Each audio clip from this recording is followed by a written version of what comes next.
Hi there, Mrs. McGinnis here, and I'm hoping that you guys are doing good and that you have one full week of remote learning under your belt and you're hopefully starting to become experts at it.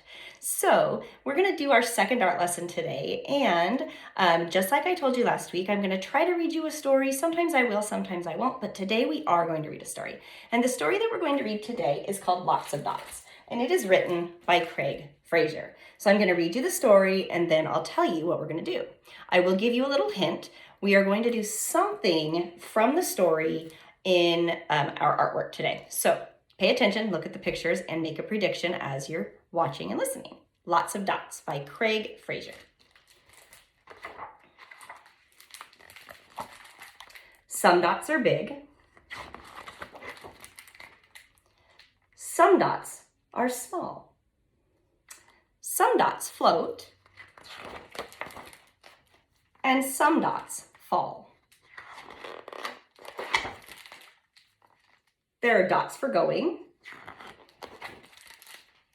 and dots for licking, dots for snacking, and dots for kicking. Some dots are heavy. Some dots are light. Some dots are colorful. Some dots are bright. There are dots for shirts. There are dots on shirts and dots on the sun. Dots that smell sweet. And dots that are fun. There are dots on dogs.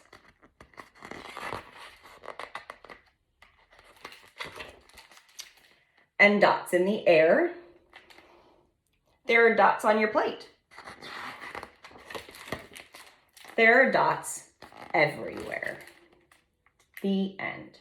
So I'm going to hold this picture up and let you guys take a peek at it as I'm talking, because I'm going to give you a little bit of background on me, because we're going to tap into my childhood today, because I chose something on this last page of this story that I loved when I was a little girl, like kind of obsessed with it. And so I chose something on this page that would help you guys get to know me just a little bit better, because it's always fun to get to know each other a little better. And since I'm not being able to do Google Classroom and see you guys in person, I wanted to share just a little more about who I am.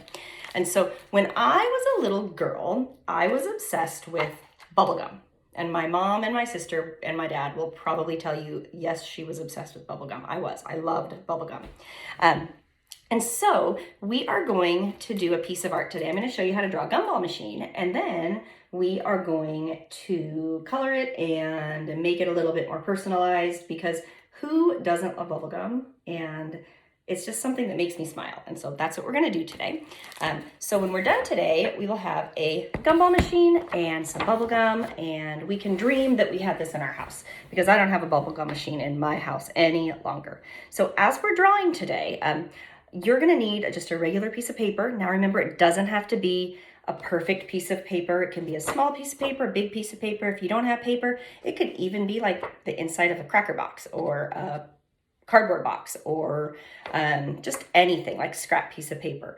Don't take anything of your parents though. Make sure you have permission to use whatever it is that you're going to do your artwork on. And a pencil, if you want to do a pencil first, or you can just go straight with a marker. I'm going to go straight with a marker so you can see mine better. So we're going to draw our gumball machine, and as we're drawing, I want you to be thinking, what color do you want your gumball machine to be? I made mine red, more of a traditional gumball machine. And then think about, what color do you want your gumballs to be? Because that's really truly up to you. So go ahead, hit pause, go get your materials. I'll be waiting for you when you get back, and we are going to draw a cool gumball machine and color it. And then after we're done, I'm going to give you a challenge for the week for how you can incorporate dots into any art that you are doing this week. All right, so go get your materials, and I'll see you in just a moment. All right, so here we go. We are going to draw our gumball machine, and just another quick little peek. This is what it's going, the shape of it, what it's going to look like. And we are going to do it together step by step. And you are welcome to pause me at any time if you feel like I'm going too fast. And If you're using a pencil today, my encouragement to you would be to draw lightly. Don't make your lines really dark, because after we are done drawing, you can color it and you don't want anybody to see those pencil lines. Also, what I encourage my students to do in class is, as we're going step by step, try to just stick with me. And if there's a part of your gumball machine you don't like, just let it be for right now. Don't worry about it, but keep going, following those steps. And then when I'm done giving you all the directions, you can push pause and you can take your eraser and you can do a little bit of surgery to your gumball machine, okay? So if it ends up being a little bit wobbly or lumpy, or you just aren't really sure if you like it, it's not that big of a deal, okay? Just remember, this can just be a practice, okay? So we are going to start down here at the bottom, and we are going to make a curved line, okay? That's gonna be the bottom of our gumball machine, all right? Then we are going to go back to where we started, and we're gonna make a line kind of going in a little bit on each side. And that's gonna be the bottom part of our gumball machine today, all right? And then we are going to connect it we're gonna make another curved line right here, all right? Perfect, so we'll add the details on the bottom of the gumball machine later, all right? So now we're gonna make the actual gumball machine, and we are going to make a circle. And so I'm gonna start here, and I'm gonna kind of go up and around on this side, and then I'm gonna go around on the other side, and then I'm gonna stop, okay? Because if I continue making my circle here, it's gonna run into my, the top of the gumball machine. And so like right here, that's what it would look like. So I did it kind of with a pencil there, but in the end, I would definitely want to kind of erase that, okay? So now we're gonna do the top of our gumball machine. And if you look at mine's not perfect. This side's a little bit higher than this side, and it's not that big of a deal. So the bottom of our gumball machine, sorry, the top, I got my top and bottom mixed up. So we are going to make another curved line, kind of like we did down here at the beginning, all right? And then we are going to go up and over. Can you see why you don't want that line in there? And so I actually don't really have that good of it. Oh, I do have an eraser on there. So I'm gonna kind of erase that there, all right? So now we have top of the gumball machine where the gumballs are gonna go, and then the bottom where the quarter goes in if you are having to pay for your gumball machine or your gum. Okay, so up here we're gonna make the top here, and then we're gonna do kind of another line following it here, okay? And then down here, we're gonna make a couple more of those little lines, and it just kind of makes it kind of have a little more depth on your gumball machine. And then we're gonna make the spot, and we're gonna make a square. Remember, a square is a shape that all four sides are the same length. And then we're gonna do another square coming down at the bottom here, okay? This is where the gumball will pop out. And I'm actually gonna take my black marker and kind of color that part in.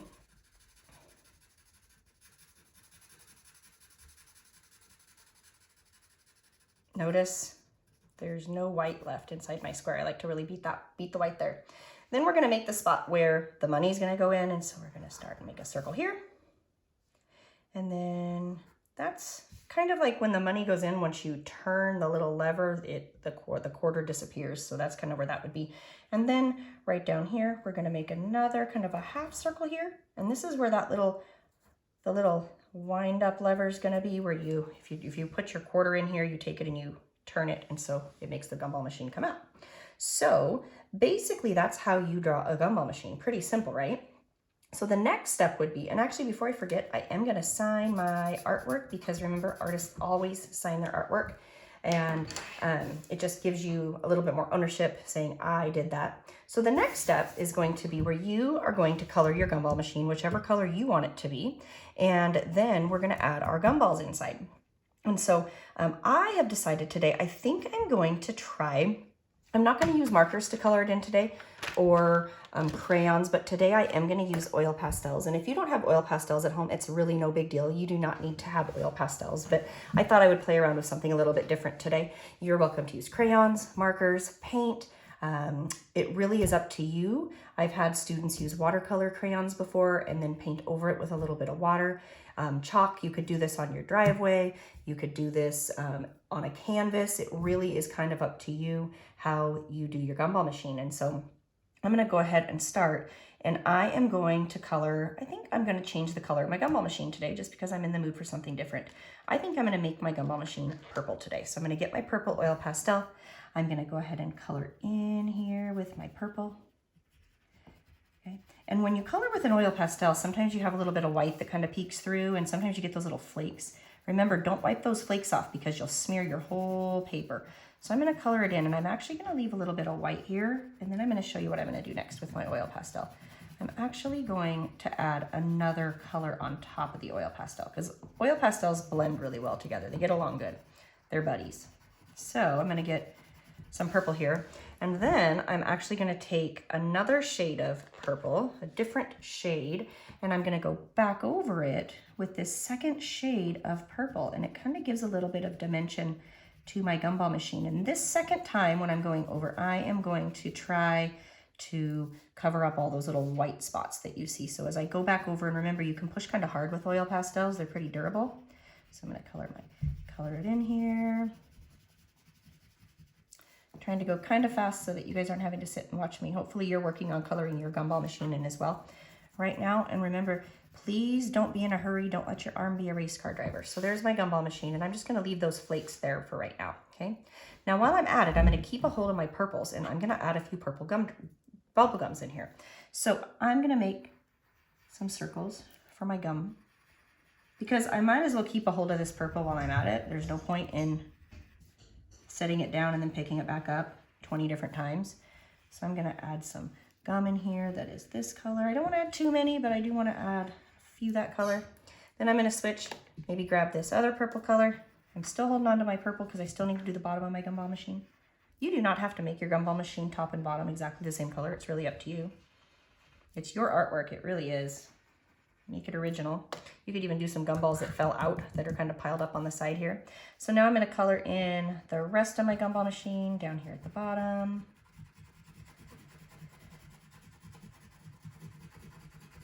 Leaving a little bit of white as I'm using the oil pastel. Now if you're using a crayon, you don't want to do that, or a marker, you don't want to leave all those little white speckles because people will notice. They'll think, ooh, they didn't take your time. You didn't take your time and you scribbled, and they will notice that it wasn't your absolute best work. So just like as you're doing work with reading, writing, math, science, whatever it is in school, do your best as an artist as well. But don't be too much of a perfectionist. If you're too much of a perfectionist, you'll get frustrated really, really easy if you make a mistake. Like for example, I just went out of lines there. I'm not gonna panic, I'm not gonna start over, I'm just gonna leave it. It's not that big of a deal, okay? So I'm gonna go ahead, finish up this part. Okay, and then I'm gonna switch. I'm gonna grab my second purple color. I'm gonna add in, I'm gonna smear over the top here. They smear kind of well together.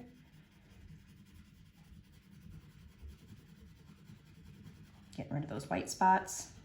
See how those little white spots are disappearing? And when I'm all done, I'll get rid of these the flakes, because they do kind of drive me crazy, but if I swipe them off right now, it just makes a mess. And my paper is actually taped down so I don't move my paper out of the camera so you guys can still see. So when I'm all done, I'll pick it up from the tape and kind of wipe off the flakes. So I'm gonna color it in. I'm getting closer. If your arm starts to hurt, take a little break, shake it out a little bit. Sometimes I go, oh, wriggle it out. Sometimes I'll take my hand and I'll give it a little massage. Feel free to give your hand a massage if you need to. That always feels good, especially right here. If you take your thumb and you massage right in here, oh, it feels wonderful. So here we go. Now next week, I'm thinking I might have to bring Watson into the picture. You guys remember my Boston Terrier Watson, because right now, as I'm doing this, he is staring at me. There's some French doors from the hallway to my art room, and as I'm in there, you can see him, there's glass, and he sits out there and he just stares at me. But if I put him in here, he looks out the window and he growls and barks at any kinds of animals that come walking by, and so that would totally interrupt my art lesson. And so maybe next week I'll let him say hi at the beginning of my lesson. Okay, so I have top and bottom done. I am going to now choose what colors I want my gumballs to be. So I'm going to choose a variety. I like all the different colors. So I'm going to start with red, okay? I'm going to add some red ones in here. Now, remember, you don't want too many, but you also, another little trick is you want to kind of spread your colors out. So I want a little bit of red in each area of my gumball, because what that will do is when people are looking at your artwork, that will make their eyes look at all parts of your artwork. If you only put red in this area, they'll only maybe look to that area. So you really want to kind of spread out those colors. So I'm going to go ahead and get my red in here. And you can do these kind of quickly.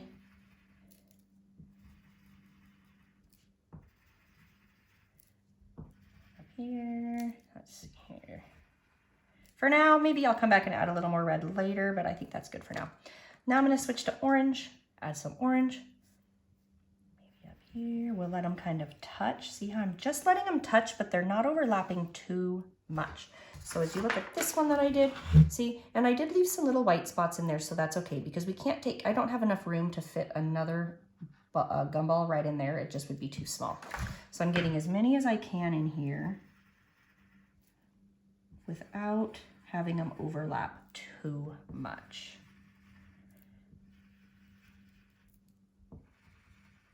Okay, maybe one more right here.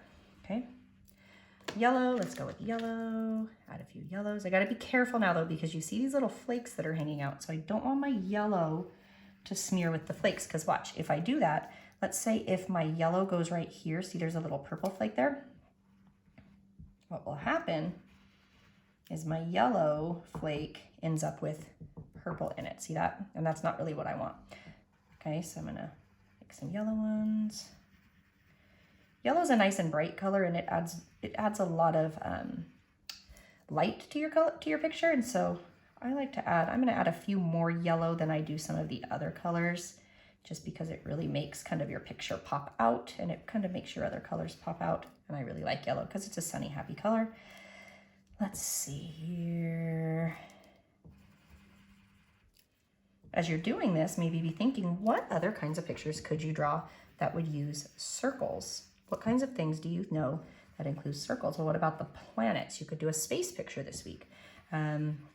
Let's see, you could do, there's all kinds of different things you can do involving circles. The Earth is a planet, and you could do a really cool blue and green type of a picture. You could even go outside and find rocks that are circles and then maybe paint those rocks. And so there are so many endless ideas and opportunities for you as an artist to create pictures that use mainly circles. And it's kind of a challenge sometimes. Like when I did that palm tree, I'll show you when I'm all done today. I showed you this, I tried to do a palm tree here, and I tried to only make the palm tree using circles. That was it. And it was actually a super big challenge for me. And I wasn't thrilled with the trunk because it kind of looks like it's like not super curved enough the way I wanted it to, but that's okay. It was kind of fun to give it a try. And challenges make our brains grow, and challenges make us grow and learn as an artist, and also just as a learner in general. So learning how to handle those challenges, learning not to get too frustrated if things don't turn out right, because as we know, things do not always turn out right. And that's just kind of like life, right? Like right now, we're all kind of stuck at home, and that's life. We can't, there's nothing that we can do to change it, but we can look at how our attitude is shaping our actions and the things that we're doing. And so today, as you're doing this, I just want you to be thinking about that. How are you handling this? Are you being kind? Are you being positive? Are you being cranky and pouty at home? And maybe today is a day where you want to say, you know what, I think I kind of want to change that as I'm making my circles. I want to find more joy, and I want to maybe help out my parents around the house a little bit more, or be kind to my brother or sister a little bit more, even if you're not in the mood to, okay? So maybe make that as your challenge today. So I'm kind of getting toward the end. I'm kind of adding more in. And when you run out of colors, you'll probably have some more space left over. But you're going to keep going until you completely fill up your bubblegum machine. And what I'm going to do, I'm not going to continue and finish this whole thing, but I might take a little bit of white and add a little bit of white over a few of mine today. If you want to, you don't have to do this. Add a little white. It kind of makes them pop out a little bit more. Oh, see, that one I messed up on, but I'm not going to worry about it. And then when you're all done, your gumball machine will be completely filled up. And I think I'm going to make this top part up here, I think I'm going to make this black. This is kind of where it opens up, like unscrews, and so you can add the gum in there. Okay, so there we have it. We've made a gumball machine. Gum, you can do it using any types of materials, and I hope that you enjoyed yourself, and I hope that you had a little bit of fun today. So there you have it, boys and girls. Lots of dots today, and we made a fun gumball machine, and I hope you had a chance to personalize yours. Now remember, you don't have to finish right away. You can take your time, you can work on it little by little throughout the week. Here's my challenge for you today. once you're done with your gumball machine, I want you to be thinking about other ways that you could incorporate dots or circles into your artwork. So I just kind of played around and I came up with a palm tree that obviously it's not perfect. It's kind of like, and I made the palm tree only using dots. Okay, it's a little bit of a challenge, trust me. And I wasn't thrilled. I'm not completely finished with it, but I'm on my way. Another example was I made some summertime or springtime flowers using only circles, circle, circle, circle, and I made the sunshine. I did give myself permission on these ones to make just a line for the stems, but you could make one of these and save it for your mom for Mother's Day. Okay, that could be a little extra. Okay, so fun flowers, only using circles. What else did I do? Let's see. I also played around, and this was just with markers. You could do it with crayons, you can do it with paint, oil pastels. Then I played around with chalk a little bit, and I played with some bubbles. I made some bubbles, and then I gently took my finger and rubbed around the outer part, and I used a color and then a little bit of white. You could try that if you wanted to. And on this one, I made some overlapping dots, and I colored them in, and then remember, I used black last. So at the very end, I used black because if you use black first, what's going to happen is this black's going to end up all over your other colors. And so I hope that you had a good time today. I hope it gives you some inspiration to try some new things, challenge yourself. Remember, take a risk. Don't be afraid to make a mistake. And don't forget also to send your pictures to your school's social media sites. I would love to see them. A lot of you shared some this week, and they made my week to see that you guys are taking part and giving some art a try. So keep on being artists, and I will see you next week with our third lesson. Bye, guys.